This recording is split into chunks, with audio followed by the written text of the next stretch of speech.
Views expressed on this program are those of the host, guest, and callers, and are not necessarily those of this station, its management, or other advertisers. You're listening to Transformation Talk Radio.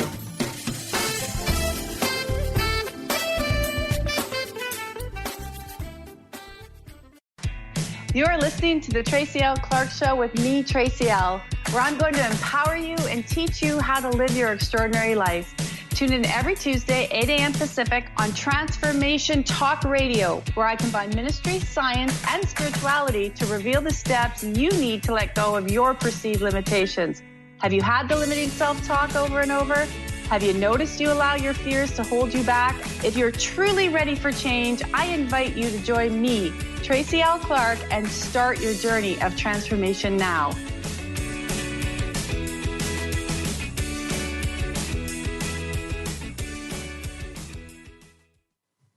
Welcome to the Tracy L. Clark Show. I'm your host, Tracy L. And the number one question that I get is, how do you stay on your spiritual path? You know, it's a tough one sometimes because we're bombarded with so much information and so many things that sometimes we feel that, okay, I meditated this week, that kept me on my spiritual path. Or what you might have a different name for it. But basically, how do I stay connected to the God consciousness? Because when we're connected to the God consciousness, that's how you start to create. That's how you start to manifest. And that's one of the big things that I get all the time. That's why a lot of times a law of attraction doesn't work for people.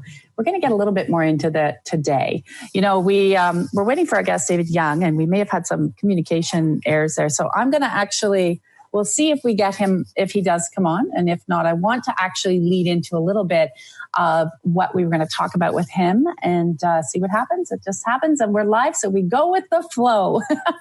So I do know that it's easy to get distracted and it's really easy to operate from the brain, the subconscious, which means your brain really keeps you safe. And that's what it does. And I want to ask you to open your paradigm, your thought process today on what are you willing to change? And if we're not willing to expand our awareness, then it's really hard to create change in our life. So I'm known as a body regeneration specialist or a body whisperer, and that's why I created the body regeneration method. And having to learn to understand what it meant to have connection into my body, what it meant to connect to the God consciousness, and what were the patterns that I was letting go allow me to restore, regenerate, and repair my own body, which led into the TLC Community of Extraordinary Living, and really help you understand how you can go from that unhappy and unhealthy. You know what? It's really, really interesting how that makes a transition in our world and how when you really start to connect that we can make a massive change. But again, as I said, it's so important that you learn to step out of your paradigm. It's so important that you learn to expand into new thoughts. And that's why I'm so excited. We found David. There he is. I'm so excited to bring him in today because not only have you heard his music, I'm sure you have, as a dual flutist, a beautiful, if you have been in the healing realm, if you have been in even massages, I've gone for massages and heard his music, beautiful, transformational. And again, like I was saying, of stepping out of your paradigm. And I'm so thrilled that we have David, because I actually said this morning, guys, if you wonder about creation and hitting into new vibrations, hitting into a new world, I even said this morning to one of my groups, I was so disappointed that I hadn't received the book, the actual physical book. And I will tell you, 5 minutes before I jumped on the show today, the book showed up at my door. It wasn't supposed to even come for a couple more days. There was a back order. I'm in Canada. So David, I am so happy you're here today. I'm so happy to be with you guys and so glad that I got the book to you on time. Isn't that fun? I love how spirit works. And you know, the reason I'm so thrilled to have you with us today is, well, I have a two part. When you guys had sent the PDF and you downloaded your new book, and you're known all over the world, you're Grammy winner, your music's amazing, and you have worked with so many people of transforming their lives. And I have been saying for years to my clients and speaking that I kind of have this joke. I'm like, one, have you guys had this relationship with the Christ? You make it sound like you sort of had a relationship, you broke up and it was a bad breakup. And so isolation, right? Because religion has created so much separation. And it's so time. I say it's time that we know the truth, that these are just stories passed down, and that we look at holy beings very different and the interaction. And this is what's so brilliant about what you've written here and what you've channeled is when I started to read it, I'm like, oh my gosh, another person that's actually speaking. We're coming together in the world of information that you've gathered from listening to the people that you have presented your work to, and all of this feedback. Tell me, how did that journey start for you? Because I have to say, and I know I might sound a little all over the map here because I'm so excited. Guys, you need the hard copy of the book. Yes, I had the PDF, but you need the hard copy. There's so many, I call them blessings, impartations, beauty with the writings, with the artwork, with the way you even have the ability for your music to come through. But can you just tell our listeners and the people that are viewing, what was your drive behind really getting these channelings out in this book? Well, honestly, it really wasn't my drive. It wasn't my idea at all. I grew up Jewish. Yeah. And I started doing these meditation events in 2014 because I'd been meditating for 30 years at that point. And I didn't even know it was possible to experience what people started to share at my events. Because in my years of meditation, I'd had different levels of inner peace depending on how long I meditated for. Like after 15 minutes, you get to a certain point. And then after a half hour, you get to a much deeper point, But I started doing these events, and at every event I've done, and I just did my 412th event in 4 years. They're called the portal between heaven and earth. But at every one of these events, 5 or 10 or 15 people would share that they had a conversation or spiritual travel with their mom or their grandmother or a best friend from childhood who died young. And can you imagine what a shock that was to me? Because I didn't even know that was possible. I'd never had one of those experiences. Wow. These people start talking about grandpa and everybody on the other side. And wow, I can't even believe it was like shock notes to my ears, And then after 6 months of that, about 500 people had shared these experiences. So it became a normal part of my day because I did these events 3 or 4 nights a week. And so 3 or 4 nights a week, I was hearing between 5 and 20 stories of people reconnecting with their loved ones. So you hear it that many times, it's normal. Right? And then something really, really weird happened. 3 people in one group all described seeing Jesus standing in the same spot in the room. Now, growing up in a Jewish family, besides the fact that's like one of the most incredible sentences you ever hear in your life. What do you mean 3 people saw Jesus standing in the room?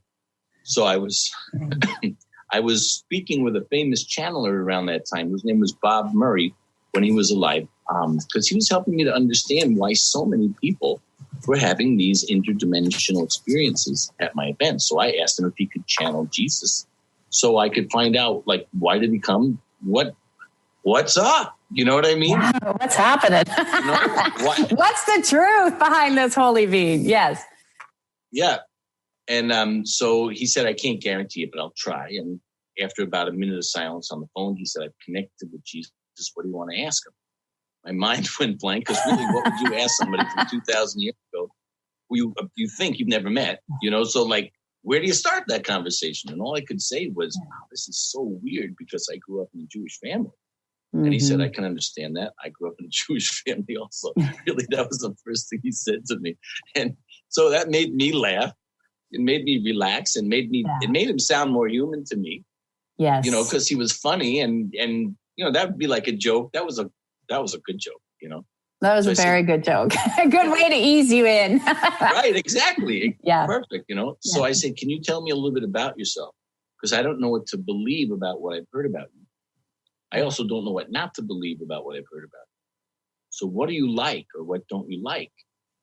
If you're going to start a conversation with someone from 2,000 years ago, where would you start? Yeah. And so the first thing he said was, I don't like rituals. When people do rituals, they think they're getting closer to God. But a ritual, because it's done so many times over and over again, it's not coming from the heart. It's not coming from love. And the only way we really get closer to God is through opening our heart, through love, Exactly. And, well, I thought, well, that makes a lot of sense, And at first I thought he was talking about the Catholic Church, but then the more I thought about it, every religion has rituals that people do over and over again, Then the second thing he said was, I don't like pedestals, because when people look up to other people and put them on a high pedestal like that, the only thing they get is a stiff neck, Oh, I so agree. I thought that was funny too, Yeah, good sense of humor. The third thing he said to me, I could barely believe my ears what he said. He said, I did not create Christianity.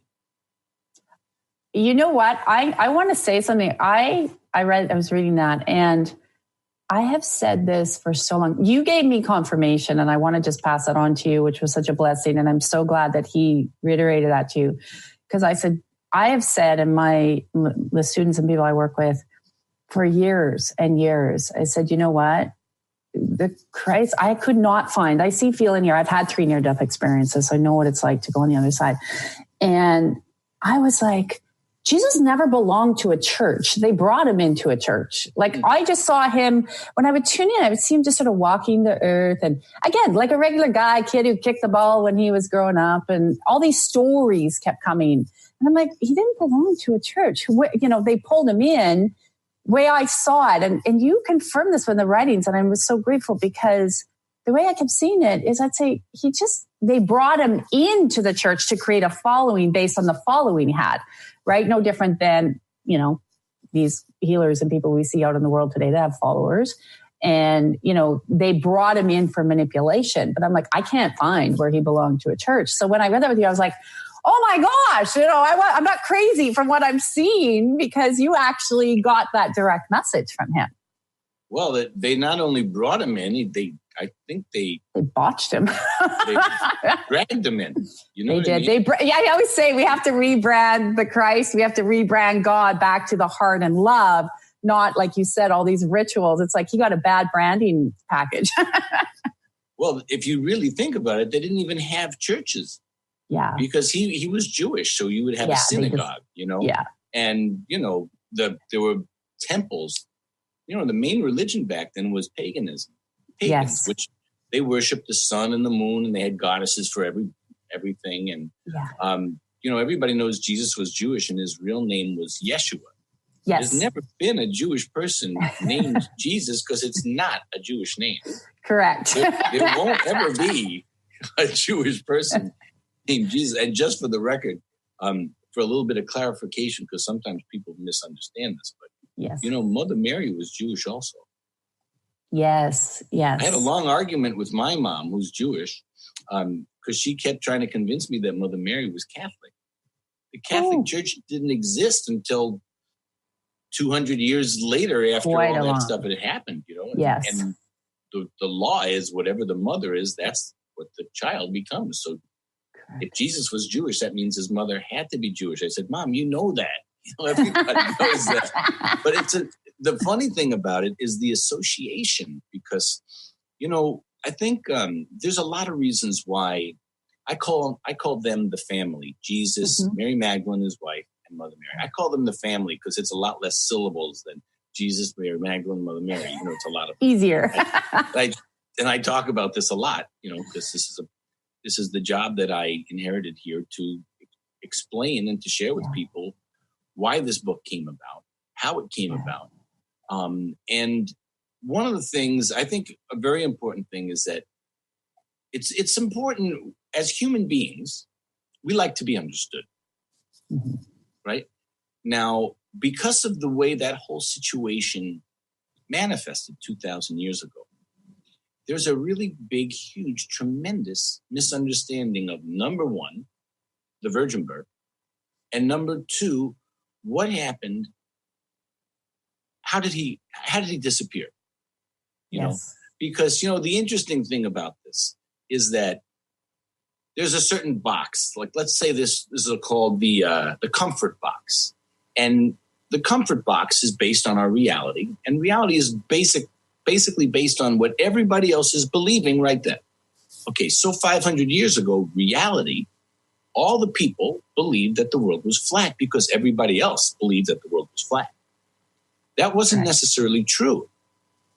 And can you imagine how long it took people to believe, oh my God, you're kidding me. Some guy named Columbus went across the ocean and came back and the world isn't flat. How many years would it take people? Can you imagine what a mind blower that must have been for people? Right. Yeah. So we all know that there are certain things that are possible biologically and chemically, and certain things that are not possible. So inside, let's say, the box of 2019, what certain people believe, certain people don't believe. But there are certain people that think that, channeling, oh, that's too woo-woo for me.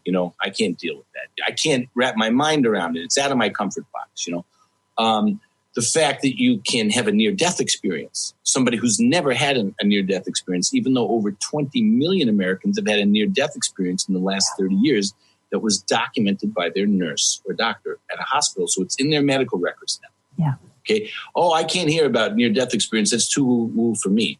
Okay, sir. So that's too woo-woo for you, right? But you have no problem believing that some guy was tortured and then his body disappeared into thin air.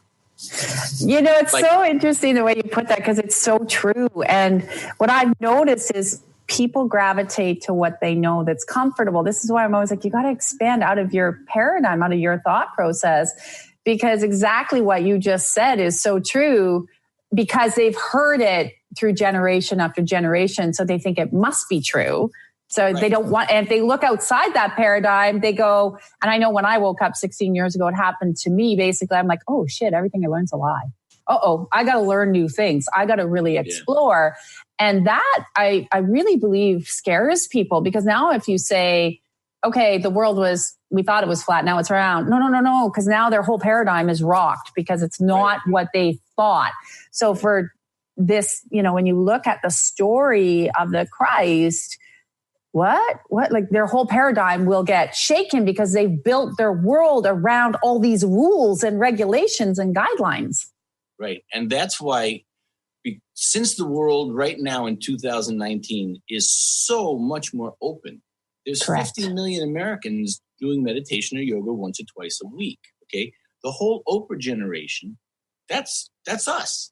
Yes. And these people are on their way to their awakening. They're on the spiritual path. They're doing what they need to do to become spiritual beings so they can fulfill their destiny that each one of us has come here to do. Yes. Okay. I love that you also said about the rituals, because I always say to people, throw your rituals in the garbage. Do what feels right and connect to your heart. I really love that you pointed that out. Yeah. Well, I didn't, you know what? He pointed it out to me. Yes. So anyway, I really wasn't thinking of, you got to give credit where credit's due. Yeah. So, especially to the Christ. Okay. Yeah.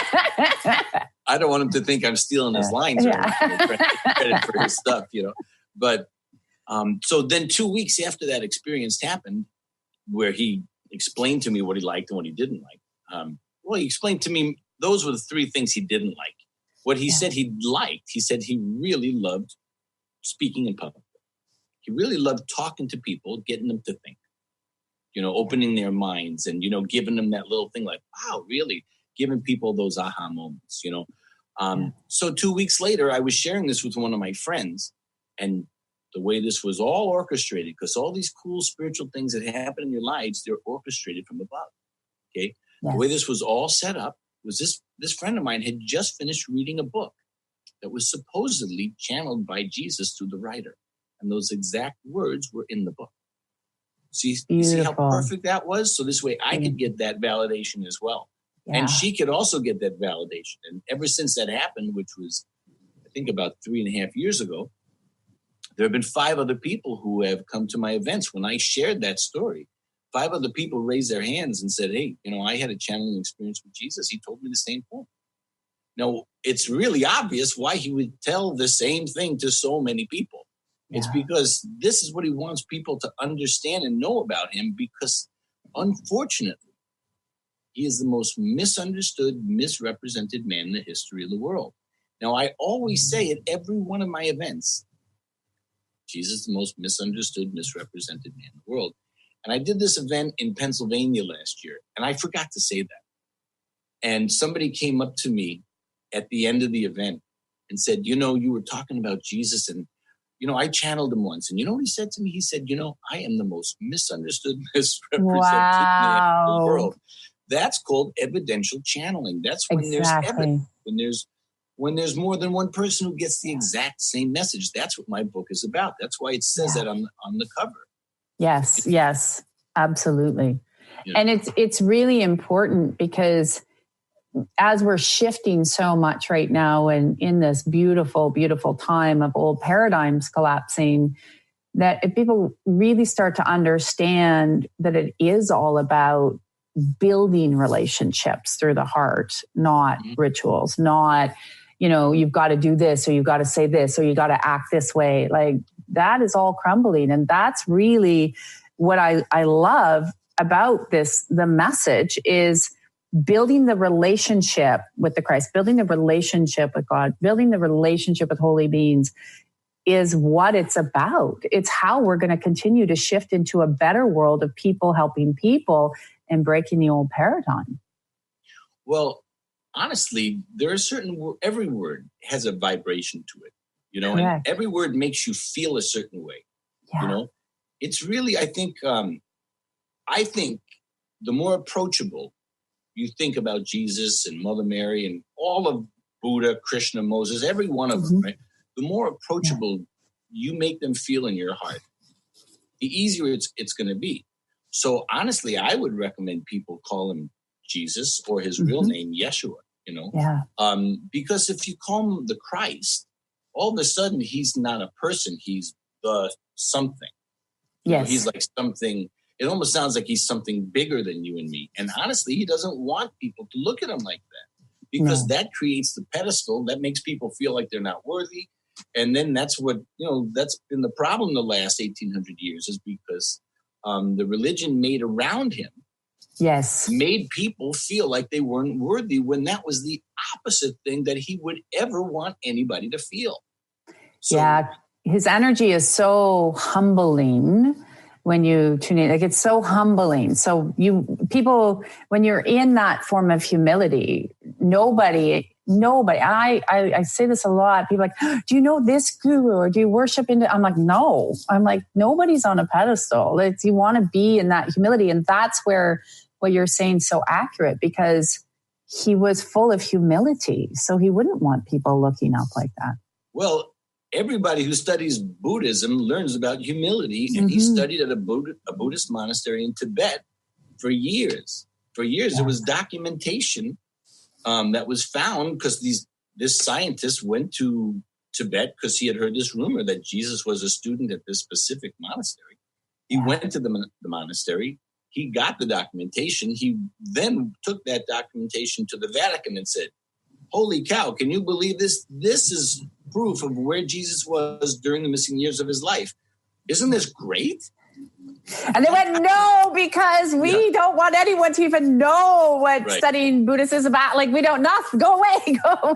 So, because Buddhism is our competition. Yes, exactly. Look at it, that's the same competitor who I'm competing for, right? And so that document was never seen again. But one of the things that's so important about, if you want to understand him, you got to understand him as a person. Correct. I can guarantee you will never understand who he really is if you continue to read the Bible. It's just not going to happen.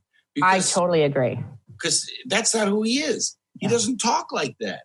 I've heard over 1,000 people who have come to my events who shared what Jesus, Mother Mary, or Mary Magdalene told them or taught them or, what they experienced with them.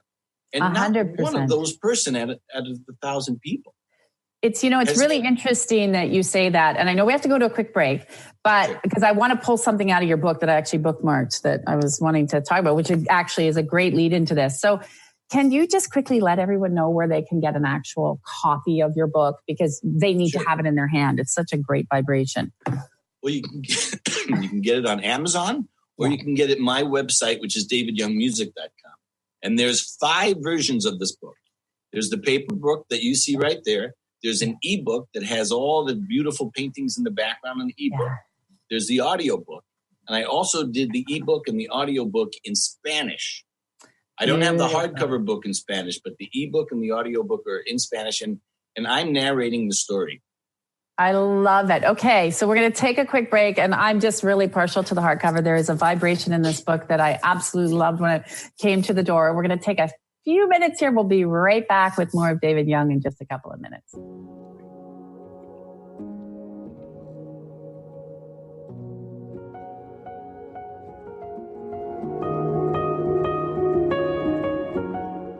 The Truth is Funny. Shift Happens with Colette Marie Steffen is excited to welcome Karen Benton as a monthly guest host. Tune in on the third Wednesday of each month at 8 a.m. Pacific Time to regain confidence and trust in your capacity to create change in your life, your health, your family, and your well-being.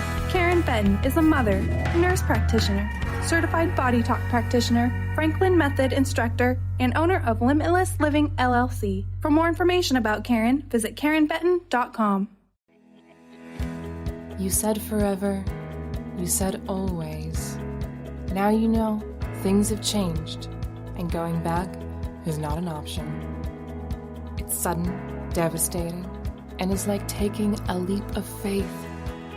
Tune in to From Two to You, Thriving After Divorce Radio, as Sarah Lou's empowerment coach and spiritual mentor reminds you to have faith in yourself.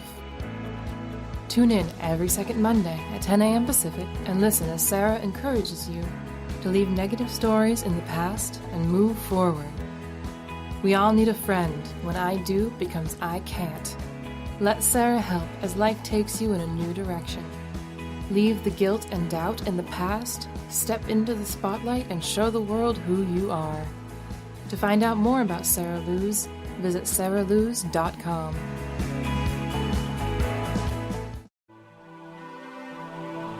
If you have been struggling with fear and anxiety,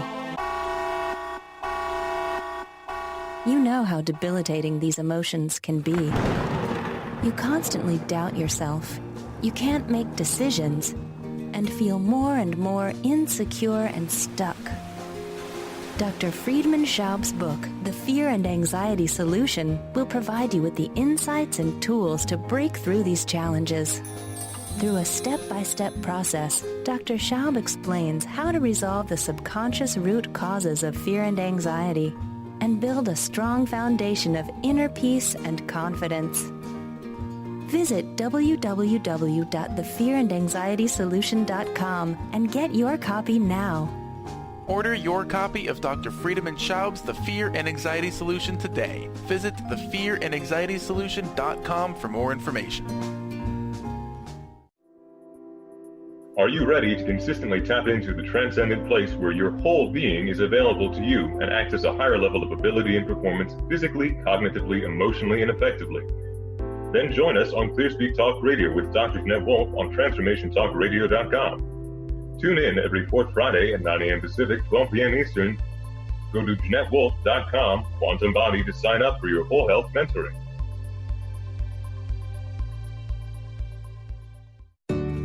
People often ask, what does it mean to thrive? On Thrive by Jen Radio, it means body confidence, mind fulfillment, and soul synchronicity.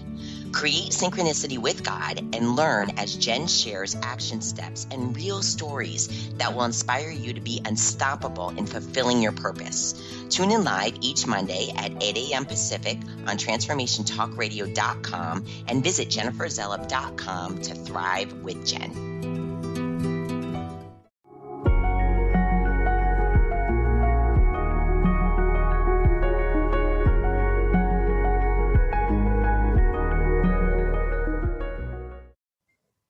Welcome back to the Tracy L. Clark Show. I'm your host, Tracy L., and we are here with David Young and the true story of Jesus and his wife, Mary Magdalene. If you can see the video, you see I have the hard copy here. I want to encourage you. I know there's lots of audios and you can download them and PDFs, but you can buy it that way, Kindle. But I'm going to recommend you get the hardcover. I'm biased a little bit, but there's an energy in this book that's amazing.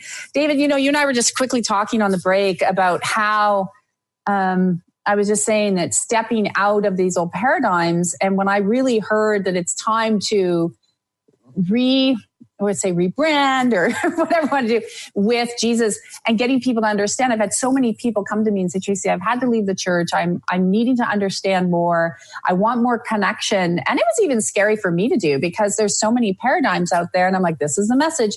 This is where we need to go. This is how we need to start to open up to the heart to really invite these beings in. Well, a lot of times we call these heavenly beings masters, like ascended masters, right? Now, every word has a vibration and it makes you feel a certain way about yourself when your mind hears that word. Now, the word master obviously puts somebody above you. Yeah. And somebody who would possibly control you. You know, we think of masters and slavery and all this stuff, right? Yeah, so I don't like it. The heavenly beings would prefer that we look at them like a big brother who we respect, or a big sister, or an aunt, or, you know, somebody who we have a friendship with, you know. And I think it's a lot easier. The word God there's so much stuff around so it. much. But if you think about the word goddess, it's completely different.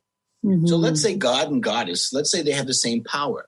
Why does it feel so much more nurturing and comforting to think of a higher being as a goddess, somebody who loves and cares for you, you know, versus a God where, gee, I don't know if he's going to hit me with lightning, or I don't know if, you know, we have all these other images, you know, does he have that real gray beard? I mean, does he have to get a He's sitting in the sky waiting for me to do something wrong. And I just, when I cut, that's why I'm like, guys, no. So many misteachings. Yeah. And so the unique thing for Jesus' situation is he got dragged into something that like was not his intention at all. First, I think it's really important for me to explain to people how he lived, who saved him, and how the misunderstanding happened. Because I think that's when it comes down to it, that's what everybody wants to know. That's what I wanted to know after, you know, he started appearing to these people at my events and consistently. Yes. He brought, you know, all the other ascended masters, all the archangels, everybody you can name, Buddha, Krishna, Gandhi, everyone you can think of. You had all those ascended masters and archangels have appeared to hundreds and thousands of people at my events. Okay. Now, the problem is that in this physical world, everything gets compared and everything gets separated. It's higher or lower, better or worse, all these kind of things, right? So nobody who goes to this church on this corner is ever going to walk into that temple on that other corner, because that's just not the way it works. In the same way, nobody who watches Fox News is ever going to turn on CNN, and nobody who watches CNN is ever going to turn on Fox News. So when people were asking me, well, am I afraid about what hardcore Christians are going to say about my book? I'm only promoting this book into places where people who are like-minded and open-minded like us, who are meditating and who are outside of that box, that, you know, that Christian box. Yeah. I'm only trying to appeal to the 50 million Americans and all the Canadians, you know, who are of this Oprah generation, the positive-minded people who are doing yoga and meditating and living a positive life and trying to do something to make this world better.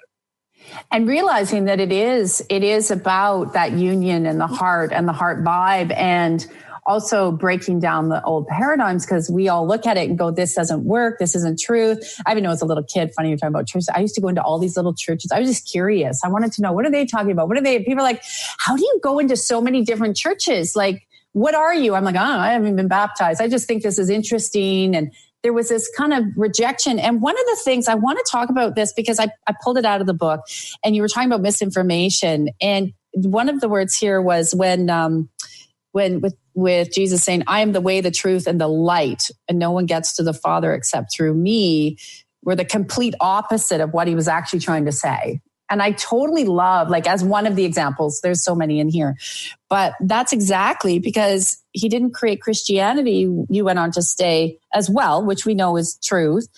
And that it was really about loving each other, which is where we're going back to, being kind to each other, seeing people as souls here to just contribute to the world and not get into that spirit of competition and competitiveness. And like you said, the hierarchy that we've been living in that old 3D paradigm for so long. Yeah, well, what he would say, because he wouldn't say, I am the way and the truth and the light, because he doesn't talk like that. I've heard 1,000 people, explain what his vibe is, and that's not his vibe is the opposite of that. The people who wrote the Bible, like I say, it's like the telephone tag, right? If you sit in class and if you're a little kid and they'd say one thing, and by the time you got to around 30 kids, it wasn't what the teacher originally said. It's sort of like that misinformation. Totally. Yeah. Totally. And what he would say, which I put in the book over there, is that the way to the truth and the light is through loving your neighbor as yourself.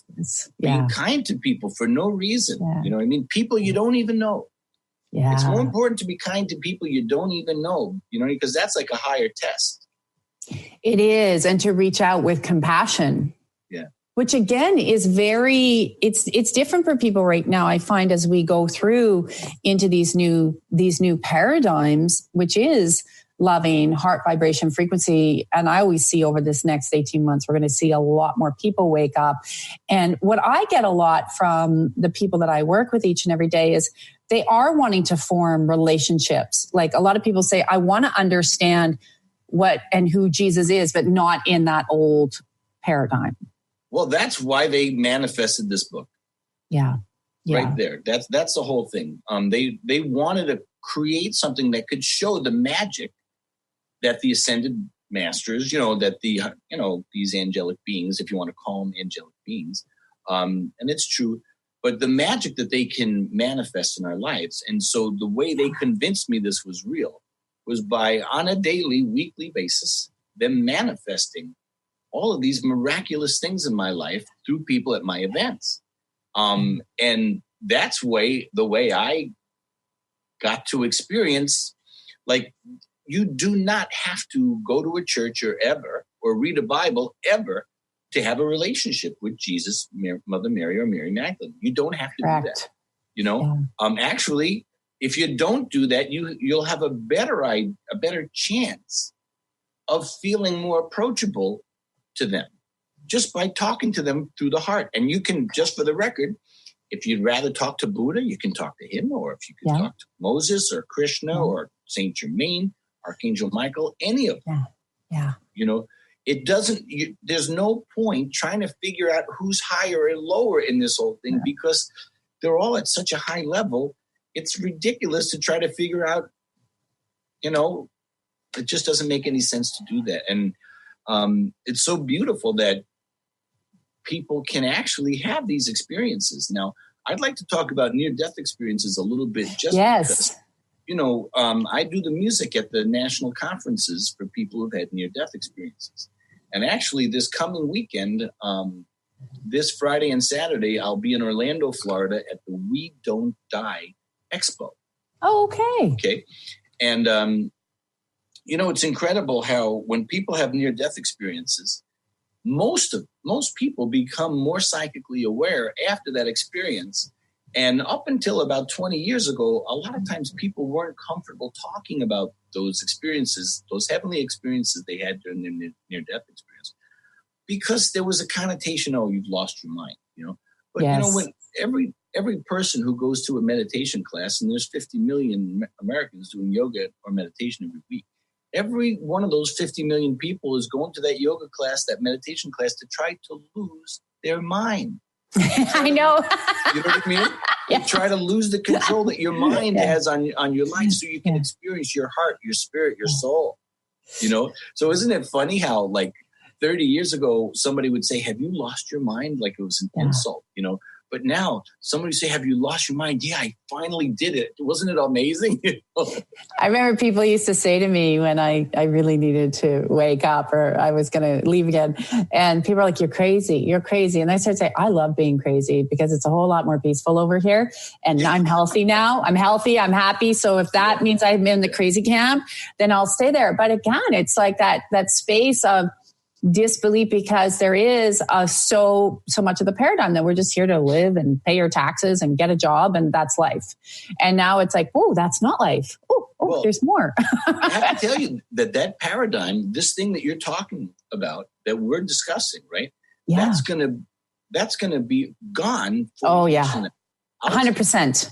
Because between 3/4 of the people who go to the Catholic Church are between 60 and 90 years old. Mm-hmm. So in the next 40 years, it's most likely that most of those people will have transformed from their physical self to their higher self. We also call that dying, because it's a transformation. We go from a body made out of molecules and cells and atoms to a spiritual body that's made out of light. Yeah. Every one of us has a light body, and that's how we exist in the heavenly dimension, because everything is made out of light, frequency, or vibration. They don't have molecules and cells and atoms that we have in this physical dimension. Just here. What's that? Just here. It's just our vessel to get us through our little Earth school while we're here. Yeah. Yeah, and the limitations that we have here in Earth school, they don't exist in the heavenly dimension. I'll show you an example of how that works, right? Like, I'm dropping this thing, right? We have this thing called gravity. Yeah. This is a law here. We get, as soon as we can walk, we've learned about gravity, right? 100%. Well, in the heavenly dimension, they don't have gravity. Yeah. So that's why all the beings fly around over there, because you don't have to walk. If you have a choice between walking to a mountain or flying over to that mountain, I think I'd rather fly over there. It would be fun. Well, that's why people are like, I want to teleport. I want to levitate. People are like, that's crazy. I'm like, that'd be more fun than just walking forever. Yeah. Well, I want to make bumper stickers that say crazy is the new normal. I love it. And I think it is, because that's where the expansion comes from, and peace. Like before I woke up, and a lot of people, and you hear this too, right? It's like, there's a restlessness, you're depressed, you're anxious, you're sick, you're going through all this stuff. And then when you learn to connect and you learn that you can access this information, you can access these holy beings, you can access that beautiful light consciousness, bring it in through that heart, everything changes. And people go, oh, that's a miracle. I'm like, no, you just need to learn how to connect and really understand that the paradigms and training you have is not working for you anymore. Right. It's an old mode. It's like an old pair of clothes. It's like, I'm not putting those clothes on again. I say it's like working I say to people, do you have a Commodore 64? And they're like, what? Some people don't know what I'm talking about. Okay, I'm aging myself. But would you work on a Commodore 64? And they're like, no. And I'm like, well, that's no different than working in these old paradigms, how slow and it's sluggish. I said, if you look at your life, you're kind of like this computer that's upgrading and moving. Don't you want to be in the latest software connection, which is moving quickly at light speed, and you get to decide what you're creating and moving through and experiencing, rather than these old viruses and programs that have been put into you for so long. Totally. And somebody has to create a new program. And when you come out with a new concept or a new idea, people think that's crazy. You're kidding me. A man is going to walk on the moon? Really? You look up at that thing. How's that gonna happen? Really? What kind of drugs are you taking to think that a man is going to find a way to get all the way, or a woman to get all the way up there? Or how they say, it's like there's no other life force other than Earth. I'm like, what? You don't think there's any other life force energies out there? Like, this is where it gets so narrow, but we're coming into such a beautiful space. And it really is harnessing. I think I really want our listeners to understand that that's what you're saying.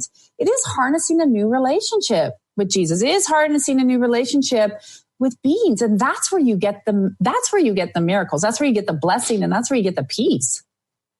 Absolutely. And if you think about it, the things that he was talking about, because, if you how if you look at the map of the United States or Canada, and, the big cities are on the coasts, you know what I mean? And there's all this culture, all these different cultures on the coast. But in the center part of the country, there's not as much culture because, it's not as easy for culture to come over by boats or whatever traditionally to get there. And the United States is the same way. If you look at where he was from in Israel, in the center of Israel, where he was from Nazareth and she was from Magdalena, which is the next village over.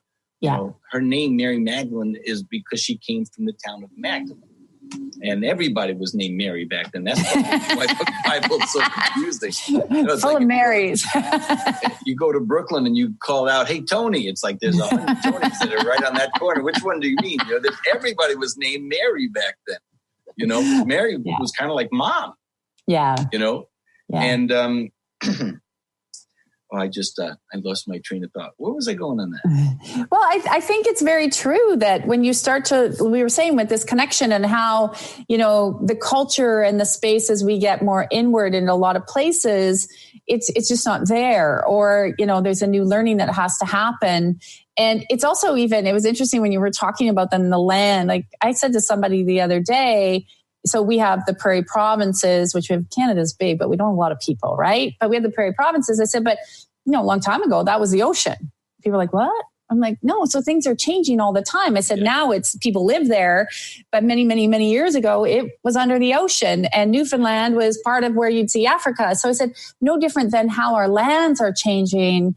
We need to continue to change and evolve and understand what truth is. And I really agree with what you say, that these movements in the religious paradigms are collapsing. You can see they're not working anymore. They're in all forms of religion. And I really am excited about that, because it does bring relationship back with people and really letting them know that there is no hierarchy. It's just your connection. And you really do a good job of that in your book. Well, thank you. Well, I think that young people, when I say young people, I mean people in their 20s, like us. 30s. No. Yeah. Well, I'm a young person. I'll be 20 forever. Here we go. Yeah. These people, there were certain things that we talked about earlier that we just automatically were taught to believe, even though these things didn't make any sense. They weren't logical. They weren't common sense things. Really, like a guy just disappears like that. How is that going to happen? That would never happen today, because there'd be 10 people out there with their cell phones filming it, putting it on YouTube in an hour. Yeah. And you would see that there was a Roman soldier who was sympathetic about what was happening to Jesus. This Roman soldier was friends with Mary Magdalene, because Mary Magdalene came from the wealthiest family around. Joseph of Arimathea was her dad.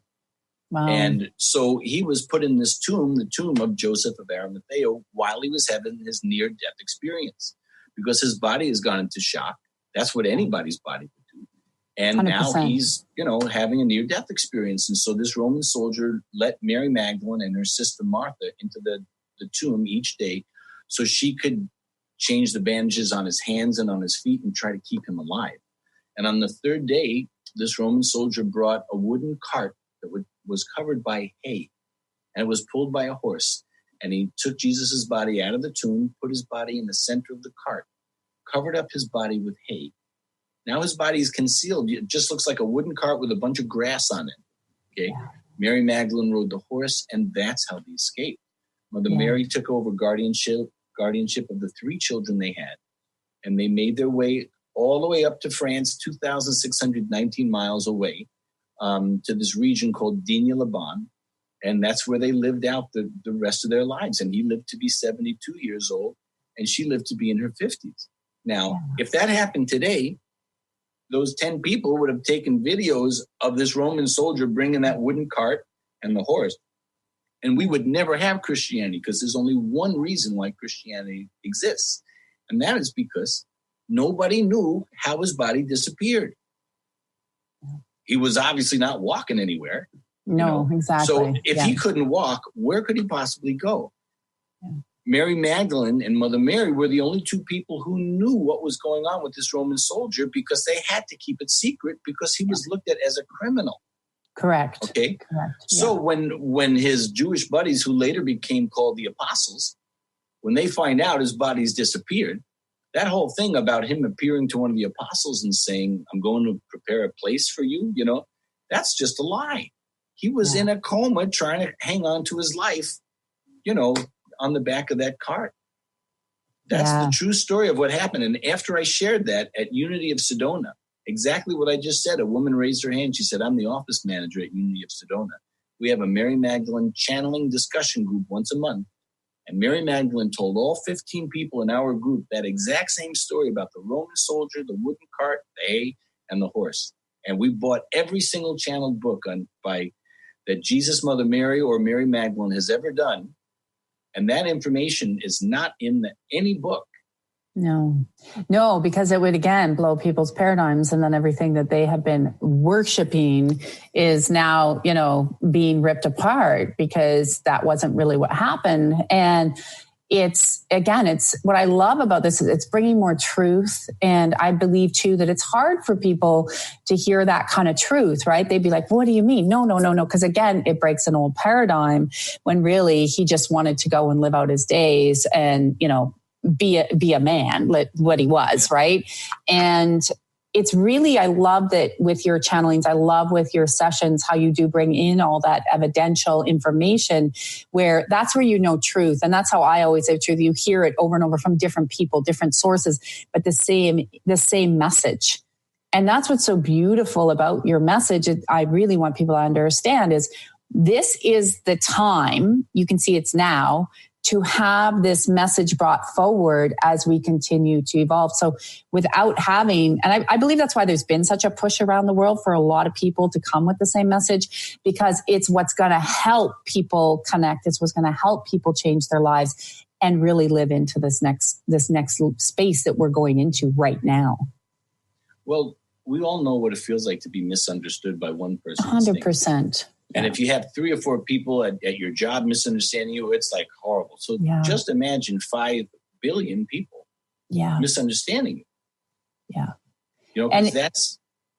Well, what I love about that too is when the truth comes out even more, that we'll finally get into a place where it will bring more unity and less division for people, because you can see that, right? It brings in so much more of that togetherness and acceptance and understanding of who we are and where we're going.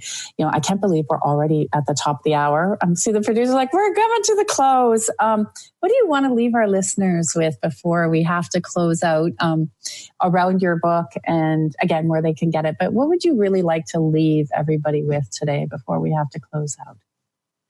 Well, all the ascended masters, they're all on the same team. Yeah.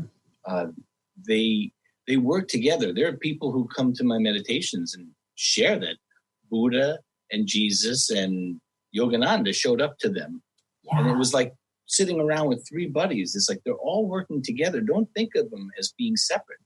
They're not separate. The only thing that's separate is the churches here on earth, and they all work together. Bringing them together. And again, where can everybody get a copy of your book?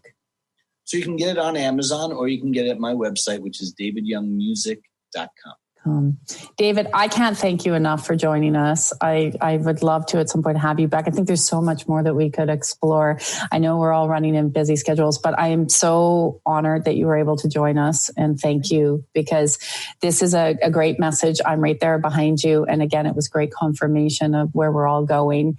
And if everybody could get a grasp and just even, listen to the book, listen to your music. It's beautiful. I have it. We all have it as being in this world for so long. But thank you so much for joining us. I wish you just a huge success on the book, and anything else that we can help let our listeners know is always greatly appreciated. Thank you for doing what you're doing and contributing into the world the way you are. You're welcome. It's really my pleasure. Thanks. Thank you. I hope you all enjoyed this hour, and we will see you next week right back here on Transformation Talk Radio on Tracy L. Clark Show, 11 a.m. Eastern Time, for another episode to help you grow and shift into reclaiming the life you know you're meant to live. Have a great week, everybody. Thank you for listening to the Tracy L. Clark Show with me, Tracy L., where I teach you how to live your extraordinary life. Tune in every Tuesday, 8 a.m. Pacific on Transformation Talk Radio, where I combine ministry, science, and spirituality, revealing the steps you need to transcend perceived limitations. As a remarkable leader and pioneer in my field, I, Tracy L., will provide insights energetically and the tools required to move you forward. For more information on my partnership program, check us out at tracylclark.com.